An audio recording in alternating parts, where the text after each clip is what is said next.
The views expressed and the opinions given by the individual host, guest, random reptoid, or chupacabra may not necessarily reflect those of AM 950 Radio, its affiliates, or its sponsors.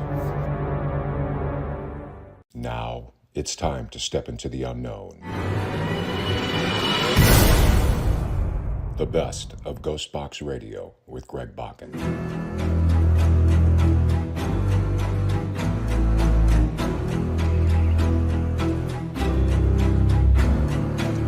This is the best of GhostBox Radio with Greg Bakun on AM 950. Tonight we're going to play parts of interviews from 3 different guests. We've had some amazing people appear on the show, and we think that they should be heard from again. Enjoy the show. Tonight we are talking with author and demon hunter Joseph Stewart. We're talking about his book, Demons, A Secular Look. I keep wanting to call it a new book, but it is absolutely not a new book. It's just taken me years to get back in touch with Joe. So, but we got you now, Joe. So that's something. So I got a question from the chat room, and Kyle asked you the question: would you speak about the rules of demon interaction? I've heard that they are allowed to fool people, but there is a line that they aren't allowed to cross. What is that line? Not true. They can do whatever they want. There's no rules. I mean, why? I mean, it makes sense that there wouldn't be rules. Otherwise, there. I mean, it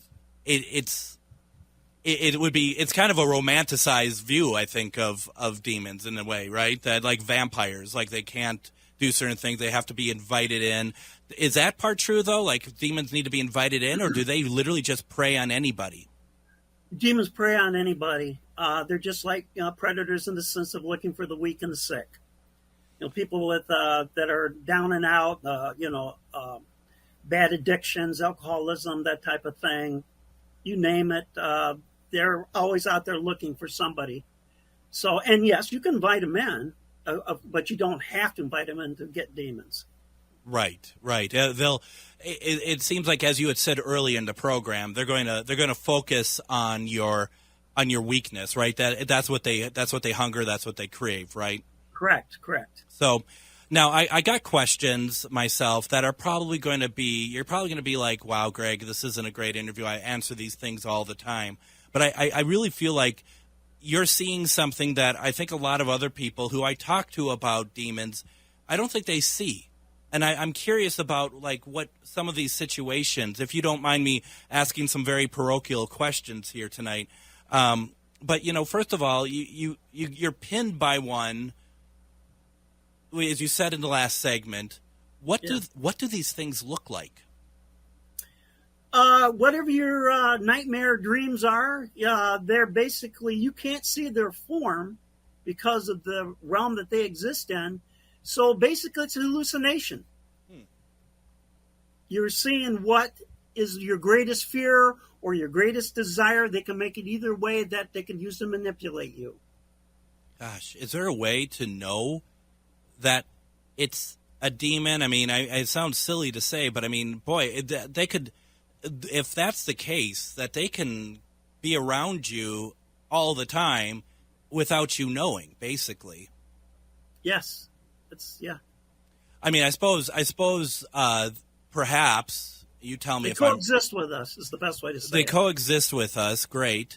And then, I mean, I suppose once they start, like, especially the ones who look like your greatest fantasies or whatever else, once they start luring you into doubting your moral compass or whatever else, I suppose that could be a sign that something's not right here.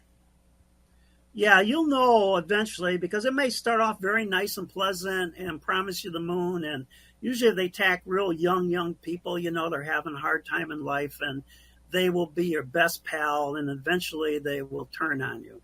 Sure. They're kind of I guess you would call them like an intangible, non-human entity, and they're driven by an egomania, extreme arrogance, and Machiavellian behavior.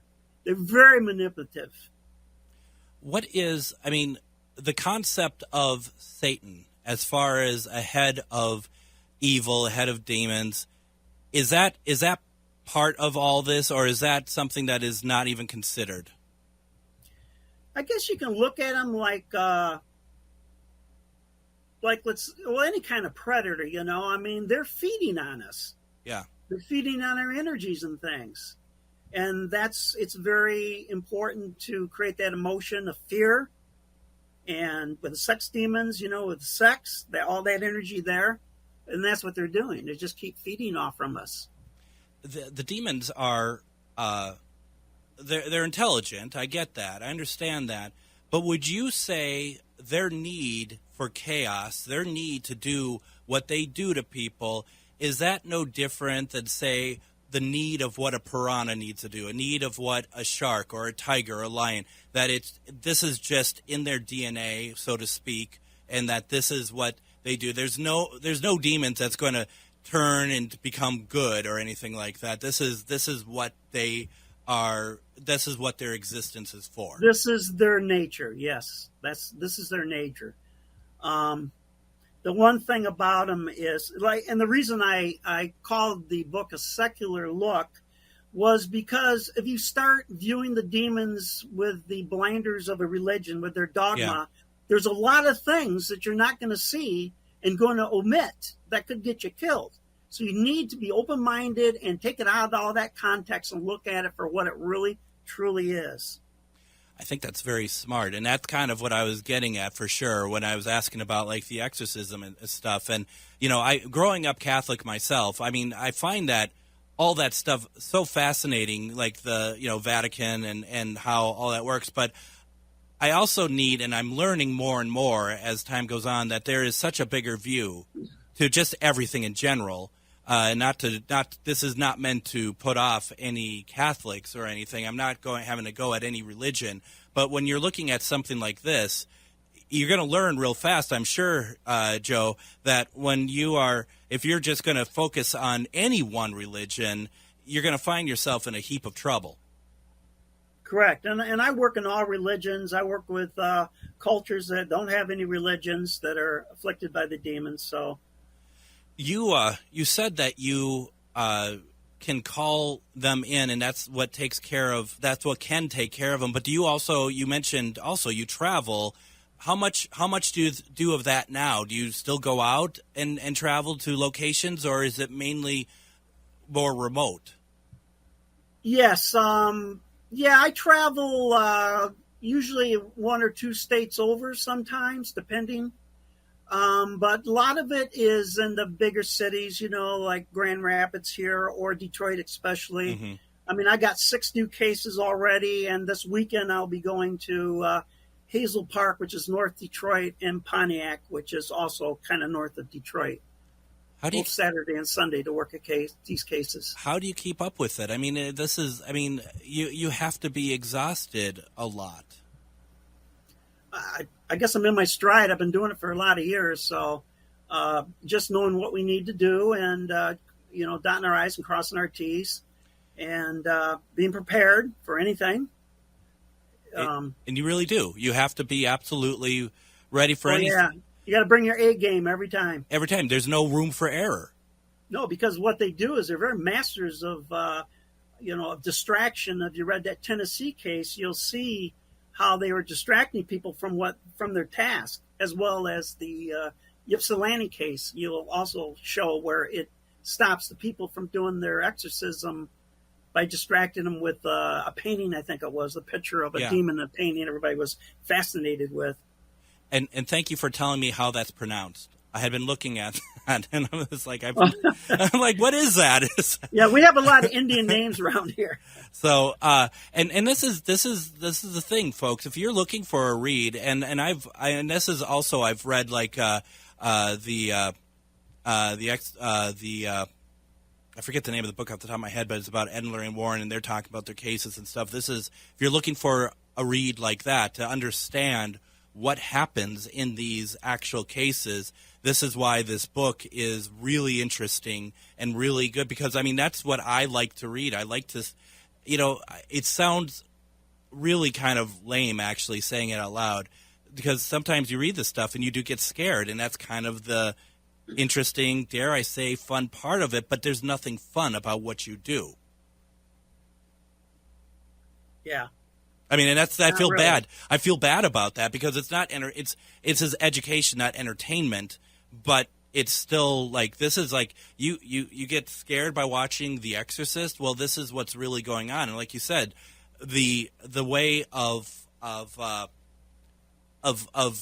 taking the focus off of one thing and putting it to something else, to kind of take away the attention. And I've seen that also as a paranormal investigator. I've seen that too, just in cases, not demonic by any stretch of the imagination, but I've seen that. And you look back later and you're like, oh my gosh, I totally fell into it. I mean, do you run into that? Are you really good now that you pick up on that right away? Yeah, I mean, I did ghost hunting for, over 40 years. I started back in the 60s when it wasn't popular. Yeah. Hans Holzer, which, Dave Schrader had that show about. Yeah. I studied a lot of him in the early days. And I'm sure I ran into demons. Now I look back at some of these cases. I know I have, but they don't want you to know about them. If you don't know about them, they can do anything that they want. And you'll be none the wiser. That's correct. That's how they work. Absolutely. So tell me about, kind of veering off a little bit, tell me about what paranormal investigations was like in the 60s. What were you doing? How did that work?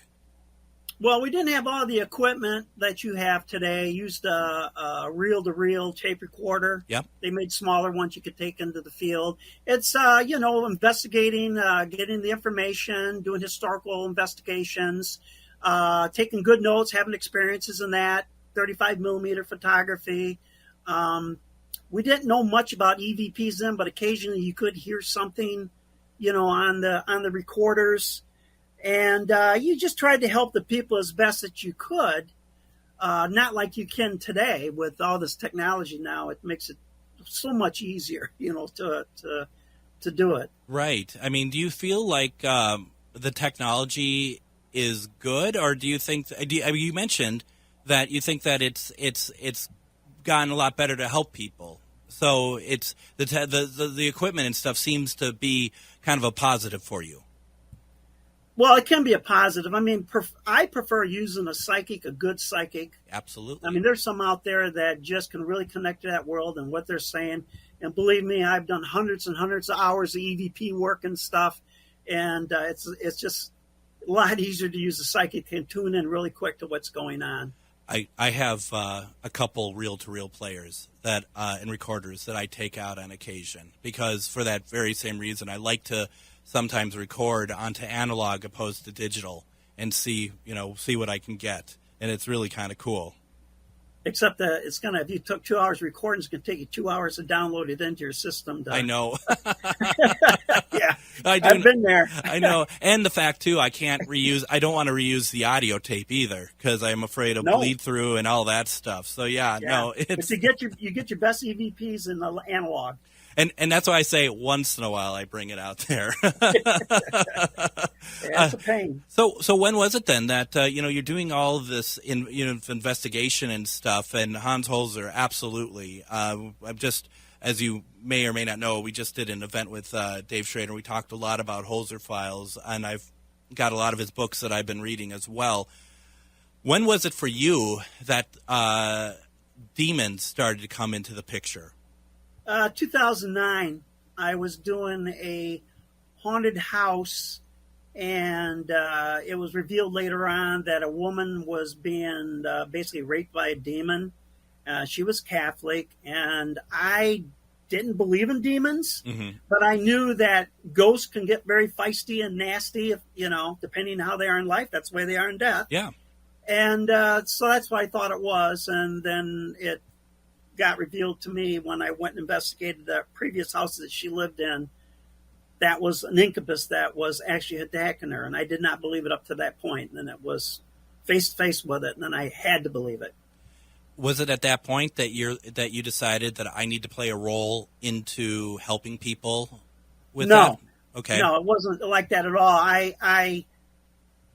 A friend of mine who was the woman's boyfriend, this thing he was defying it, trying to protect her, and it was literally eating him away. He was almost like a Holocaust victim, and it was going to Wow. kill him. And so I knew it existed, and I had to figure out, how do you fight something like this? And, you know, you go to like the internet and you start looking, and then you say, you know, anybody can say anything out here. So I got to know if it's real or not, because I can get killed out here doing this. Absolutely. You are listening to the best of GhostBox Radio with Greg Bakun. Remember, you can hear full past episodes, see upcoming events, and order books of the authors we have on the show by going to ghostboxradio.com. Don't forget to like us over on Facebook. Look us up at GhostBox Radio with Greg Bakun. And finally, please consider supporting me on Patreon. We have a special, unique audio content that you'll not find anywhere else, plus special episodes. On Patreon, you can find me as GhostBox Radio with Greg Bakun. We'll be back with another guest after the break. You're listening to GhostBox Radio on AM 950.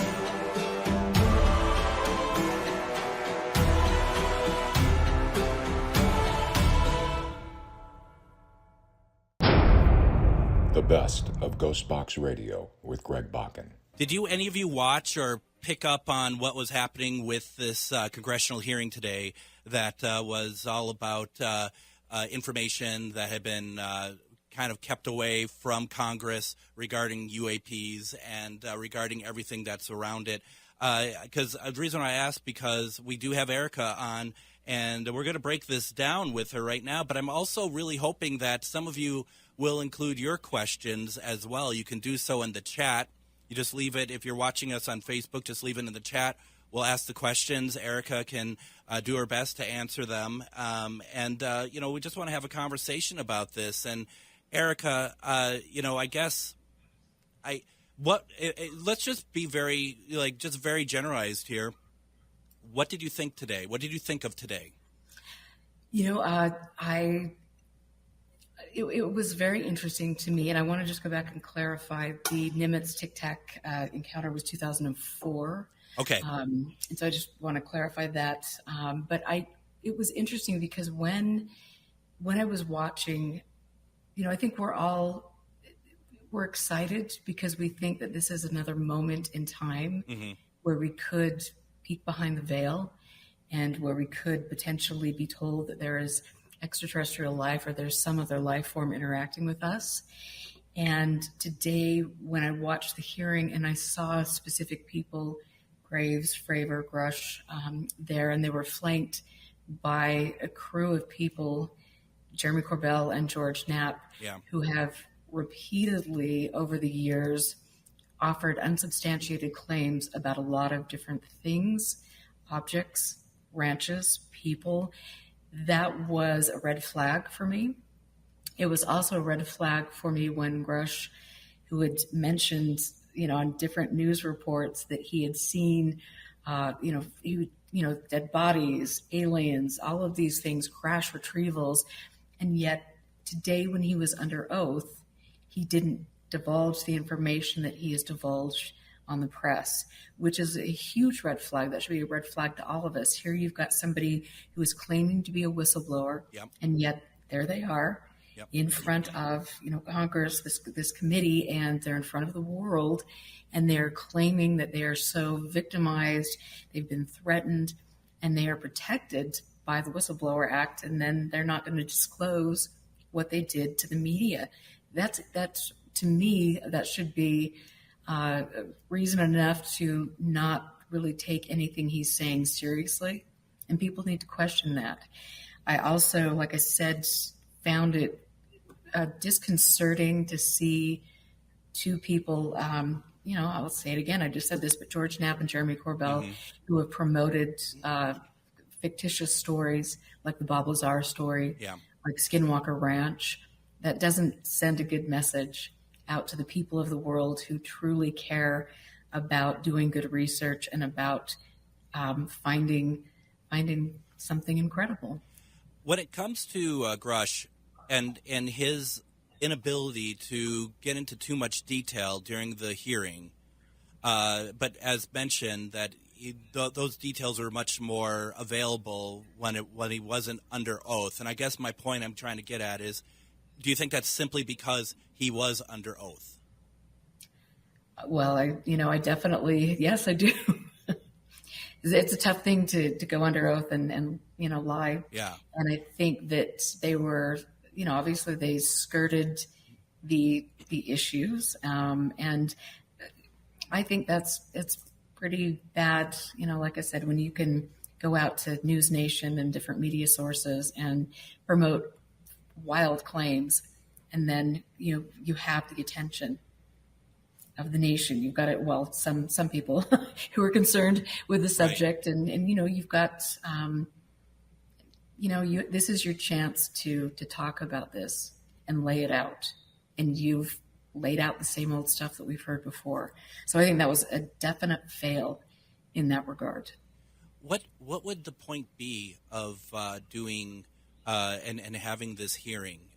Because the point that we're being told about is that that government is being kept in the dark, Congress in particular being kept in the dark about this information, that there is that they didn't feel, and correct me if I'm wrong here, like Grush was saying that they didn't feel like that they could be transparent about what they saw without getting some sort of retaliation of some kind from either their peers in the military or their commanding officers.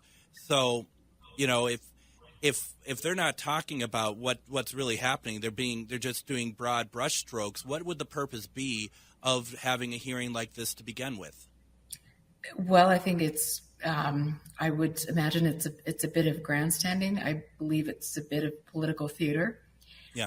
I find that when you're looking at the overall theme of Jeremy Corbell, it's weaponize, weaponize, weaponize. We're hearing that a lot, in the media with regard to sowing discontent and distrust in our government, which is interesting. But I also want to say that it was very wonderful to see a bipartisan effort where you had both sides that were being respectful of each other and, wanting to ask questions and wanting to get people on the record to make their claims or run away from the claims that they've made. So I think that was a very important thing today in that regard. And that's the part that I do keep going back to in my mind is that, I've been watching the coverage all day when, like on different news outlets, when people from Congress are being interviewed about it, and they'll have like a Democrat, a Republican, they're basically, arm in arm. They're really excited that they're doing this. It's bipartisan, but you still having Corbell, excuse me. He's doing, he's doing this weaponized stuff. It just seems kind of anachronistic that, these two things are kind of go against each other. And in my mind, the weaponization claims and then the bipartisanship. Do you think that there's people in Congress who are not fully understanding what's happening here? Yes, I do. And it's to be fair, there are a lot of nuances to this subject. This isn't something that you go in and you read a little briefing by Corbell or Knapp and then, oh, okay. And granted, I will say I'm the first person to admit that I did that. That was when I came into this subject. I'd been reading books my whole life, and I didn't have the skill set or the knowledge when I became a public figure in the subject to really understand the layers of all of this. And that's something that clearly, I don't believe people are skilled in knowing, and they're hearing, things from people that are questionable, and they might believe that. And it would be really great if some of these people could reach out to people like myself or people like other researchers that have really looked behind the scenes, and hopefully their aides are doing that behind the scenes. Yeah, I think, it feels like a little bit that like people like Grush is kind of banking on perhaps them not looking too far behind the scenes, where if you're just going off of what's being presented at the hearing just by face value, there's a lot of interesting things there. And, probably one of the things that is, in my mind, the most interesting is he had interviewed officials who had direct knowledge of aircraft with non-human origins and that so-called biologics were recovered from some craft. You know, that's the golden ticket, isn't it? That's what people want to hear. But you know, it is, and I just have to like hold this up because I mean, I've got, you know, like I said, I've got a huge collection, and I go back through some of these periodicals and you know, research papers, and there's always been the myth about UFOs landing. I mean, this is Popular Mechanics, May 2021. When UFOs land, startling physical evidence they can't explain away. You know, I mean, this has been the narrative, yet nobody has actually proven that we are being visited by extraterrestrials, and today, or some unknown entity. And yet today we saw 3 men who I will say I have to respect their military service. Mm-hmm. That is really, you know, that is very admirable. But at the end of the day, where's the proof? Why go through all this when you are protected under the whistleblower status and you're not providing things? That's, I'm sure, to people that have invested a lot of time and effort into researching the subject, or people that care about it and think it's fun, we're probably very disappointed today by what took place. We're talking with Erica Lukes. We've seen her on so many programs talking about UFOs, UAPs. We're talking about the congressional hearing today.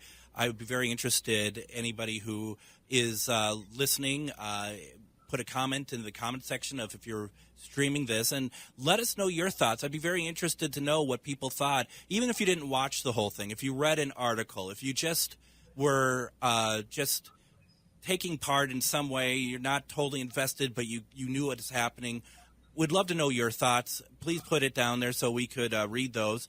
But, you know, I think the one thing that I found that struck me when I was watching it this morning, and I've seen it commented on in different news sources, was a lot of like Grush in particular. He told a lot of what other people had experienced, not necessarily completely what he's experienced. It seemed to be a lot of like secondhand news, but they weren't there to actually speak at this forum either. Right. That was all he has to offer, you know, is secondhand information. And I think that several major, you know, media outlets picked that up. I think most people that are logical could pick that up and just say, wait a minute, here's this big whistleblower testimony and it's all secondhand information. Yeah, it really did seem that way. And you are right. I mean, of course you're right. You know what you're talking about far more than I do. I got the date wrong of the Tic Tac video from 2004. There was another one, though, from 2017, wasn't there, though, that was released? Well, 2014, 2015. Okay.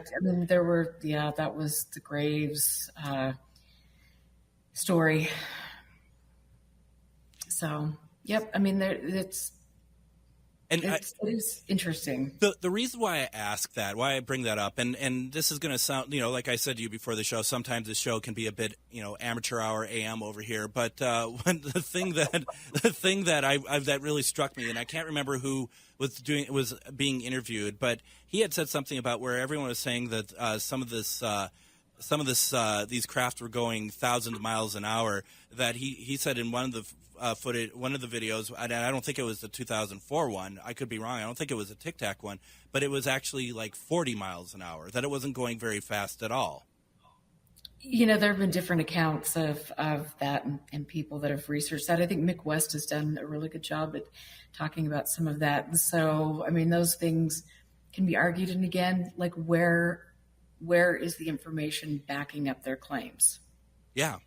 Well, absolutely. You know, that's just their claim.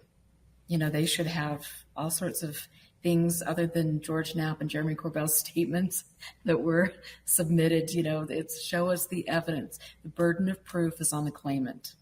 And so far, they have not produced anything tangible. That they're kind of living off of the hearsays. And, you know, go ahead. I'm sorry. I was just going to say, and it's also like, in my opinion, having studied this and the people involved and the people who are backing the people involved and the cohesiveness of this group of people, who are kind of working together to do what they're doing. I don't know. They have a very good stick. Yeah. They've got a good group of people that can go out there and probably at the end of the day, some financial backers. Robert Bigelow comes to mind, Peter Thiel potentially.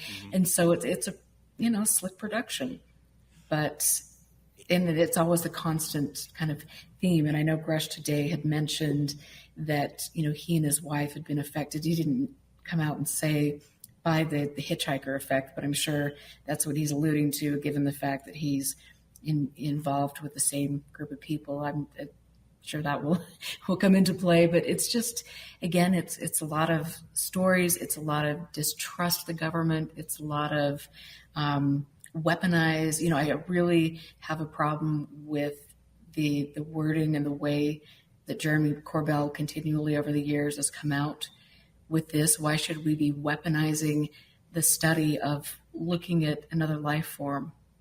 And, I also want to just say that clearly on the record, you have NASA officials, you've got government officials that are throwing down the hammer and saying, we've studied this, we've seen the evidence, there is no proof that extraterrestrials are here.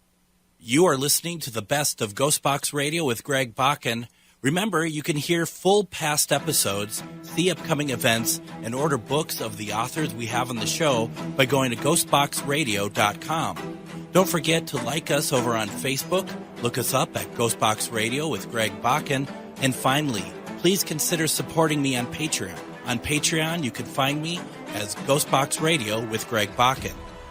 We'll be back with another guest after the break. You're listening to GhostBox Radio on AM 950.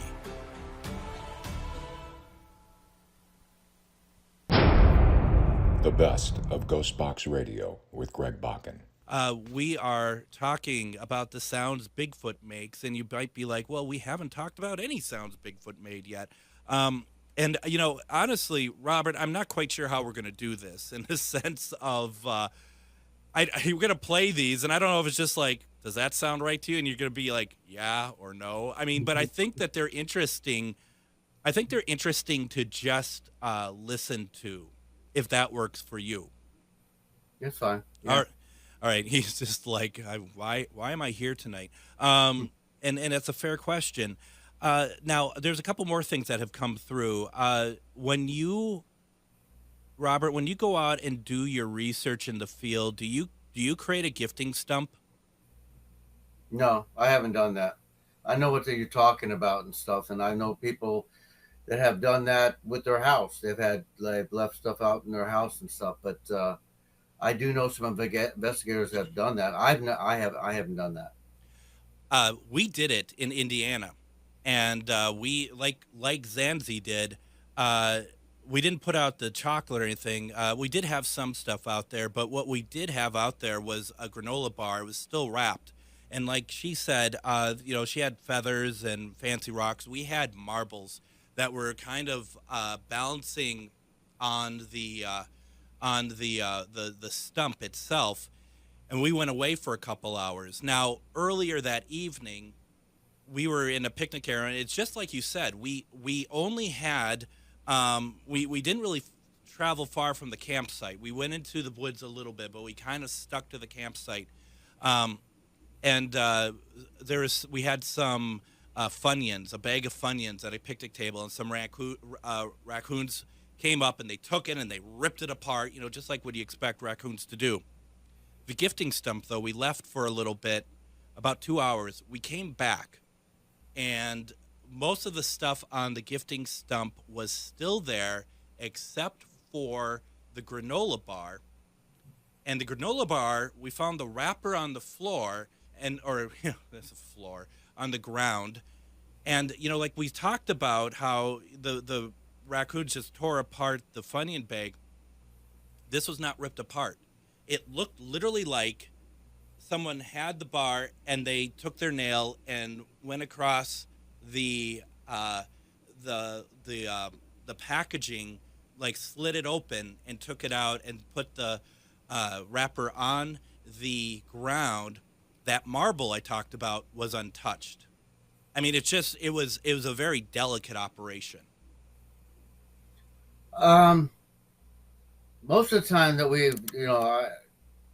I know investigators do it, they set up a trail cam or some kind of a recording device to keep an eye on the area where they put some gifts. And I know a couple times where they left like apples and peanut butter and stuff, and this stuff came up. Then again, they've had some raccoons and some other animals come up and get it. I always wanted to suspend an apple on a rope. Ooh. Where the raccoons and stuff couldn't get it. Yeah. I just haven't done it. I mean, I've talked to friends of mine, Nick and them, about doing it. And to be honest with you, I probably need to go ahead and start doing that, because I've talked about it a bunch of times, and then set up our trail cameras in areas where, these things have been seen. Yeah. And that way it's kind of, how would I say it? What else can grab an apple off of a rope? And you can have that dangle pretty high because they're very tall. So yeah, you're right. And this, and you could do it where the length between, if you did it off a limb and the rope was tall enough that, like to your point, the raccoons can't just shimmy down the rope to get the apple or whatever. They're not that smart enough to do that. No, no, I'm not that smart to do that. I've seen people do similar, and the animals come up from the bottom and they try to jump up and get it, and to no avail, and then they just kind of give up and go off. But I've never seen them get smart enough to go up the tree and come down the rope to get it. No. If you do that, please let me know. I'd love to know what you find with that. I think that's a fantastic idea. I need to do that. You do. Like I said, me and the group I go out with, we've talked numerous times about doing it. I'll be honest, I don't know why we haven't done it. Now I'm at a loss right now, because now you're talking about it. It's like do it. Just do it, Robert. We're gonna do it. We're gonna do it this time. Yeah, do it this time. And how often do you go out into the field? Well, I haven't been in a long time, and because the weather down here in Florida has been extremely, extremely hot.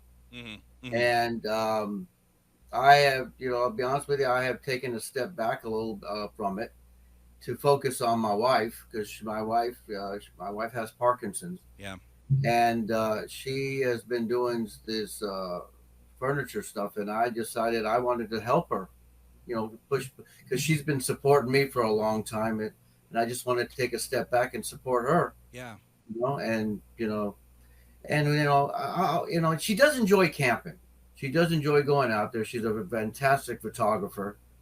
I'm not sure how much she really believes in all this stuff, because we've seen some obvious hoaxing and some stories that are a little far-fetched. So she's on the border on that. She's a little bit more in the paranormal than she is in the cryptozoology, but she does go out with me, and she does keep an open mind.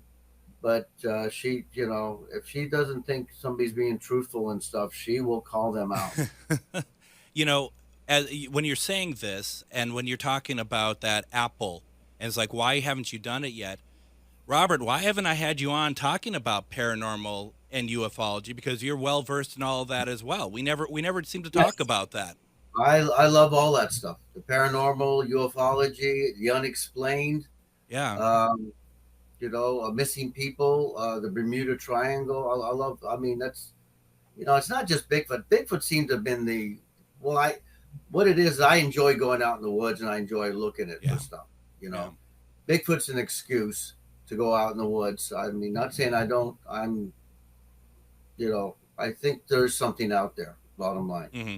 But I also like going out there and, going into an old abandoned house and stuff with my wife and stuff, and looking at stuff. And we do know all the paranormal groups down here in Florida. Yeah. And, I'll be honest with you, we've actually talked about, maybe going out and checking out some, paranormal places and stuff versus, doing the Bigfoot, especially when it's really hot, You're in the swamp. Go in the woods. You're in the swamp. What are they called down there? Skunk apes, or? They call it the skunk ape. I kind of, Well, I mean, it's traditionally called the skunk ape. Dave Shealy kind of, Yeah. popularized that term, but it was actually used a lot longer before he ever used it. I mean, it was called the Everglades ape. Mm-hmm.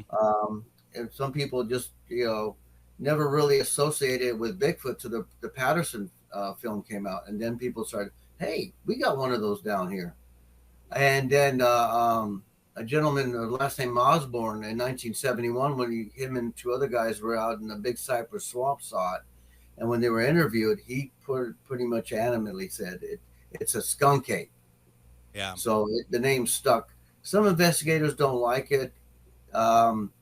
Ramona Clark Hibner in the 70s hated the term, and she actually called it the Yeti. She liked the term Yeti. Yeah. Some people refer to it as Bigfoot. Some people refer to it as a swamp ape. I'll be honest. It's the skunk ape because that's pretty much people refer to it down here in Florida. I prefer the term swamp ape. Yeah, I like It's got a better ring to it, because up in Texas they call it the wood apes. So here in Florida we have the swamp apes. And one thing I forgot, I never really talk about when I retell the story that I had 100,000 times. But one thing I never talk about, and was thinking of the term skunk ape, was the smell that we encountered as well in Kentucky. The kind of the dank urine, very, and like it was very potent. Even when we didn't see that creature, it was like all of a sudden it was just around us, that odor that just kind of raised our alarm of like, okay, what is going on here?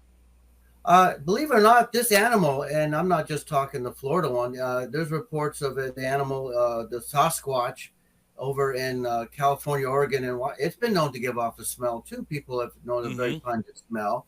The Honey Island swamp monster, the Falk monster, again, people have noticed this pungent smell. It's a big hairy animal going through this woods, and there's different theories. I mean, I have talked to people that have seen it and didn't smell it. Yeah. I've talked to people that have smelt it and didn't see it, and I've seen, last one, of course, people have seen it and smelled it. So it's kind of, well, it could be anything. It's been known to give off a pungent smell. Now, what is the name of that site? Because Marcy's asking the question. She's like, I've heard that there's Bigfoots in Sierra National Park. Has anyone investigated there? My guess is that if someone knows that there is a creature, they've investigated it. And there is a website that you have talked about before that kind of tracks where people have seen sightings of these creatures. Well, the best one is Matt Moneymaker's site, the BRFO. He has a very, very comprehensive and probably the best one database out there of sightings, not only in the United States, but all over the world too. Right. And he does have a team of investigators that goes out and when a report comes in, and they'll go take a look at, unfortunately, some of the reports that come in, the person, is telling a report of something he saw like 10 years ago. Yeah. So that's kind of hard to investigate it. But, like I said, the BRFO is probably, in my opinion, one of the better sites out there when it comes to, doing research and looking. Because I tell people, when you're going out to an area, go to the BRFO, see if there's been any activity in the area that you're going before you go out there. Do you feel that it's, and we're going to get to some sounds here in a second, but do you feel that it is, if you're looking and you don't see a report of a sighting, do you feel that it's maybe not a place that you should go and look, or do you think that that's more of like a kind of a lost opportunity and that you should go and check it out? Me, I only go to where I've been told or read where there's been some activity, because there's a reason why the animal's out there. Now, you can find an area close by where this, there's maybe been some sightings, and you look over and say, well, look at this wooded area over here. Maybe it's, gone over there. I have done that. I've actually looked over at this area and say, well, look, there's a creek going through here. I wonder if this animal is traveling the creek. It was seen going in this direction, And so let's go see if it actually, let's see if we can head it off at the pass and see if it actually comes down in this area, Absolutely. So, I mean, yeah, you got to kind of do a little bit of detective work, or kind of trying to think where you anticipate it, the next sighting might be. Which is the fun. Which is the fun part, right? I mean, that's I mean, that's the best part. We're going to need to head to break here in a second, but I want to play a roar, and these are from woodape.org. Just as I think that this, I mean, I'm sure there's other sites, maybe they're better sites. I do not know. If you know of good sites out there, folks, let me know. But I looked, and these are well documented sites. There's a lot of information about these audio recordings. This recording from 2017 is actually of two individuals and was recorded not long after the team had loudly broadcasted playbacks of great ape vocalizations. The roars may well have been intended to defend territory throughout intimidation. Robert, I'm going to play this clip right now. Hopefully you all can hear it.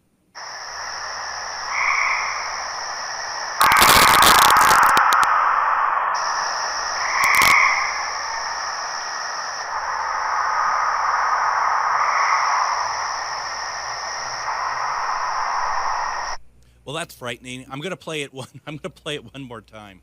I hope everyone can hear it. If you can't hear it, I know you can hear it over the air, but if you can't hear it through our streaming, let me know.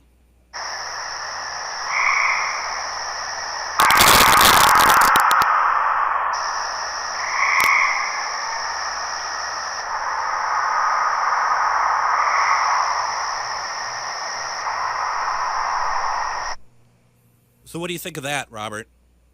Sounds like an eagle screeching to me. So you're thinking that it's not a creature, not a Sasquatch? Well, based on some of the recordings that I feel might be some validity to it. You are listening to the best of GhostBox Radio with Greg Bakun. Remember, you can hear full past episodes, see upcoming events, and order books of the authors we have on the show by going to ghostboxradio.com. Don't forget to like us over on Facebook, look us up at GhostBox Radio with Greg Bakun, and finally, please consider supporting me on Patreon. We have a special, unique audio content that you'll not find anywhere else, plus special episodes. On Patreon, you can find me as GhostBox Radio with Greg Bakun.